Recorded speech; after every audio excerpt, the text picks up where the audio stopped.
Jerome Powell has once again reiterated that money printing will continue, low interest rates will continue, and that they are the saviors. This never seems to get old, apparently. The markets are looking rather wacky at this time, as we have seen bonds sending major signals. The commodities markets have been moving higher and higher. It's looking familiar to both 1999 and 2008 in many ways right now, and not in a good way.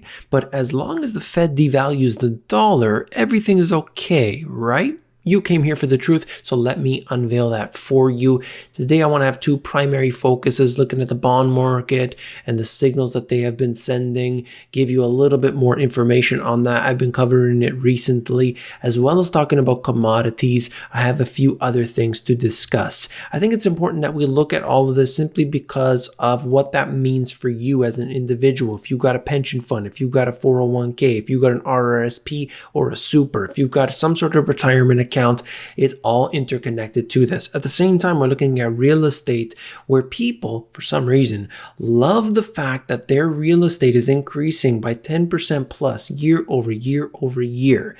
Not only is that bad for the people who haven't gone into the market yet. Let's say somebody's just coming out of school or just, newly into the workforce.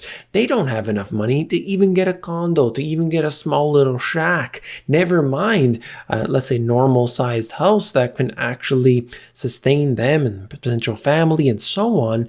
Those days are apparently over, because if you look at even the smaller towns, the satellite cities essentially, or towns surrounding the major ones, you're seeing prices that have risen even higher than the main cities because, of course, the affordability. I'm looking at places that are increasing 25% plus year over year, and that is completely and entirely unprecedented. And I use that word properly in this case here, because you look at it historically, it makes no sense for real estate to be increasing 25% year over year in these places. And why? Because that's where you got people moving into, of course, the building. Nobody wanted to live there, a year ago or 2 years ago. And now suddenly it's hot. So we're going to discuss that and some others. Let's get into it right away. Powell signals Fed to keep buying bonds even as outlook improves. Well, of course, the central bank was nowhere close to pulling back on its support for the damaged U.S. economy, even as he voiced expectations for a return to more normal, improved activity this year. They speak out of one side of their mouth, and then they show you the other. I think it's important to understand not just what they say, but of course, look at what they do. I sat through about 1 hour of the Congress talking with Jerome Powell, and I mean, it was brutal. It was another brutal one. That's all I could deal with was an hour. I think it was, let's say an hour and a half or something anyway, but it was terrible just to listen to, because anytime there was any semblance of a real question, I'm talking about just a little bit, he would sidestep it. Oh, you know what? We're doing our best. We're doing, the mandate that Congress has set out. We're going to do everything we can. We're going to print more money. We're going to keep the interest rates low. We want to help the economy. We listen. The Fed Listens program. Yeah, we heard about that. We're talking about all the same things over and over and over.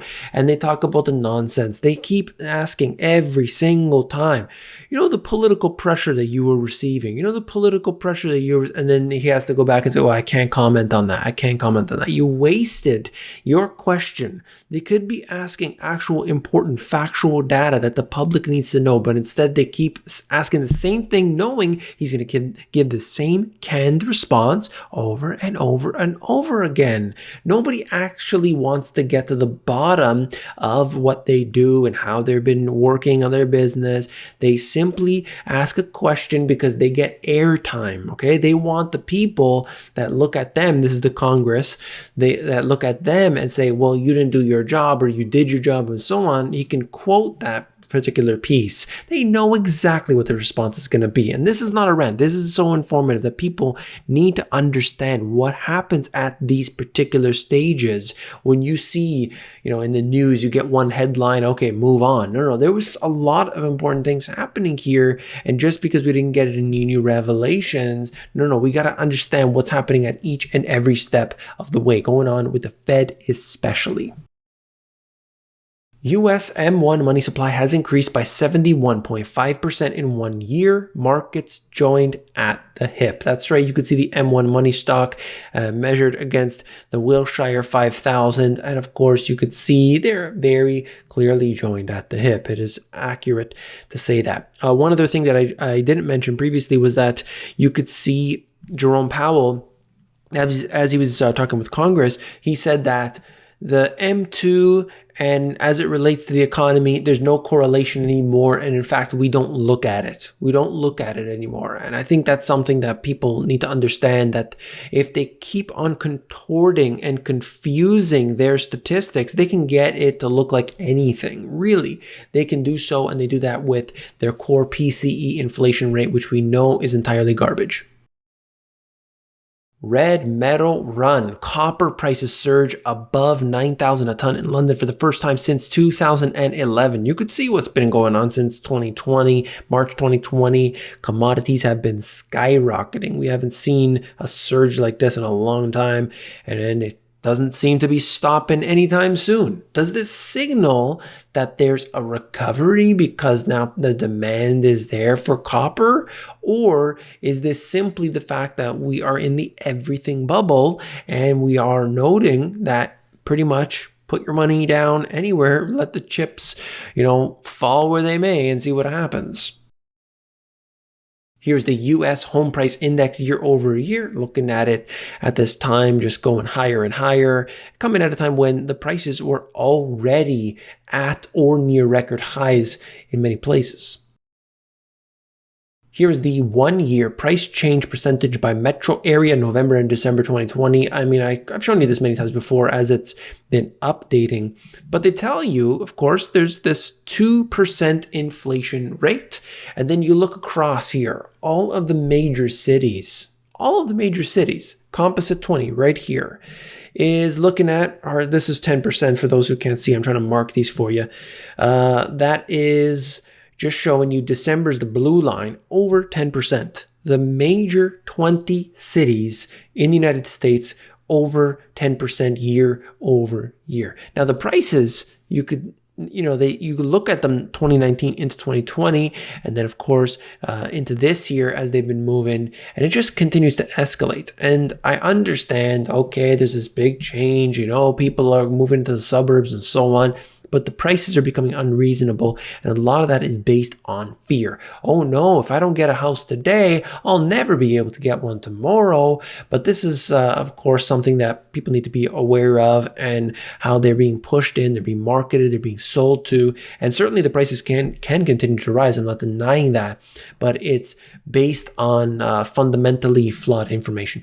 At the top of the list, just in case you're interested, is Seattle. Beneath that, San Diego. And they are running over 12% in this case here. It's truly excessive. You rarely see this type of bubble that's been forming, and to see it in real estate is just incredible. Here's the Case-Shiller House Price Index versus the CPI Owner's Rent Index year-to-year change. And the red line there, that's owner's rent. And looking at house prices, they have clearly diverged. There's no doubt about it. I mean, it is unbelievable. I mean, we did see that surge from the 90s into the 2000s, and then that collapsed big time with the house prices of, you look at all the US, in fact, was just taking an absolute beating throughout that period of, they peaked out around 2005 or so and came down 2009. And you could see that very clearly right here. And then they surged back upward, and it's been sort of bouncing around a bit. But looking at rent, how that has been declining, because ultimately people are getting into buying their homes. Interest rates are very low and so on. So if they keep interest rates at these rock bottoms, that does in fact support people moving into these homes. But there's other factors that are at play. I found this one interesting as well. You could see the home price index, which is the lighter color line, and the income index, which is the darker one. And there are these disparities that take place. And certainly we saw that throughout, the same situation with leading up into 2007. And there is that disparity there, and then it falls back down. We have a disparity very similar today. Doesn't necessarily mean that it's going to fall back down, but there are So many different factors here, whether we look at, what's going on with earnings, and we look at all of the, the factors on the corporate side, and you see that on the national level, and you look at it with real estate and commodities, and you pretty much look anywhere and you're seeing these grand disparities. For instance, the GDP and then the debt growth, so many different ways. They're all happening right now, and they are at record levels. Just some more data here to look at the median sale price, homes sold, and so on. Year over year, they are increasing dramatically in the United States. You just, if you're interested, you could take a look. This gives you a full breakdown on a national level, but, it would be nicer to have that broken down, because I think at least on a city level, you're going to be able to tell a lot better, because on a national level, it's really spread out too far and wide, and it doesn't give you an accurate depiction. But for those interested, here it is. Take a look at this, Russell 2000 aggregate debt to earnings.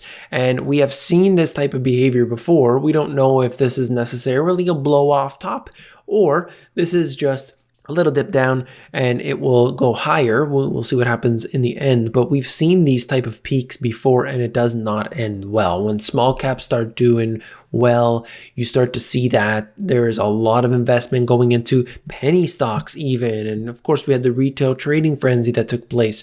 Usually that happens at the end of a cycle, but this has been a very wacky year up until this point. So we'll see what happens.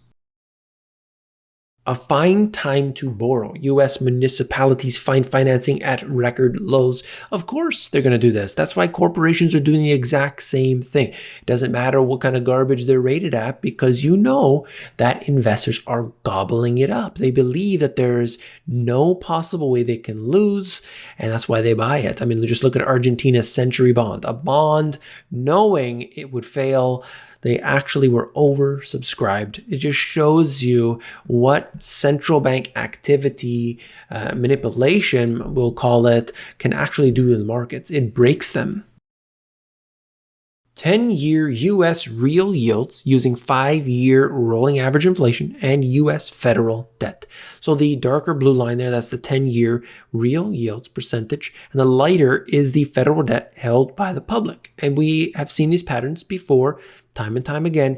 We haven't been in this state here since the 40s, the 1940s, as you see it with the debt that has been skyrocketing. Like, we've never seen this kind of thing before, because we know it's going to exceed what we saw during the 1940s. That's already predetermined, and they have no intention on rolling that back. But it's just funny to see how the correlation between that and the debt, and it just gives you an idea, I should say, the yields and the bond market. The bond market tells you what's happening on a much more realistic level than with corporations, and I just find it interesting, to say the least. Key short-term bond spread hits lowest level in nearly a year. Treasury prices rally, but traders worry about a reversal if inflation picks up. Spread between the 2-year Treasury yield and interest rate on excessive reserves. Just take a look at what has been happening since, I guess, March 2020 until now. This is going to the ground. It's essentially heading zero at this point, but you're just seeing that this is one of so many different indicators out there, and I just want to bring it to you. There's some more information below. There is a chart on the left-hand side just to make you aware of that. Yield on US 10-year Treasury note, and it has been picking up. And this, of course, connects in with the information on the right-hand side. But I just wanted to note, the Federal Reserve will probably be going into the markets actively and manipulating a lot more than what they're doing today. There is speculation about yield curve control. What are they going to do exactly? Nobody really knows, but we'll see what happens. I'll keep you updated on that. Traders said that the shrinking of this spread reflects appetite for short-term debt as investors gobble up safe assets and park their cash. It also highlights a key tension point in financial markets. To what extent is Fed support for markets taking asset prices to unsustainable levels, and how vulnerable does that leave bond markets and other areas exposed to sudden reversals. So they want to be knowing, they want to basically be projecting out to the markets. This is exactly what we're doing, and this should be the result. Don't worry if anything changes within that. We will make those adjustments. We're going to fix everything. And that is extremely dangerous rhetoric, if you ask me. To close off the video, I wanted to talk about the NAAIM exposure index, and essentially just shows you US equity markets exposure. And you could see right now it is excessive, truly excessively high. The last time we had a significant change in this, of course, was March of 2020, and it shouldn't surprise anybody anyway, because this is where the money has been going for a while, despite the fact that we have seen a lot of the emerging markets and so on that have seen, huge surges in that. But clearly, US tech has been one to see a lot of the benefits. Things are changing to some degree, but I mean, this is the stats and you could see it right here.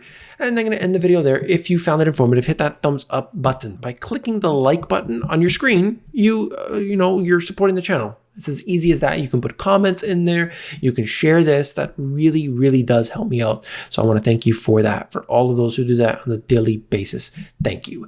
If you want to learn about e-commerce, you can do that for free. I just saw somebody right now who charges $2,000 for their course, and they just hit the $10 million mark in sales. They sell their course $2,000, made $10 million, and you can get a lot of that information for free in my course, and it's available to you if you want to take advantage, the AmazonGPS.com. If you want to learn about the financial system, I've got 2 books here that you need to check out. There's a link in the description for you. You can click on that and flip through the pages of the book for yourself. If you haven't seen this video yet, you definitely want to check it out. So much good information. Click it, and I'll see you there.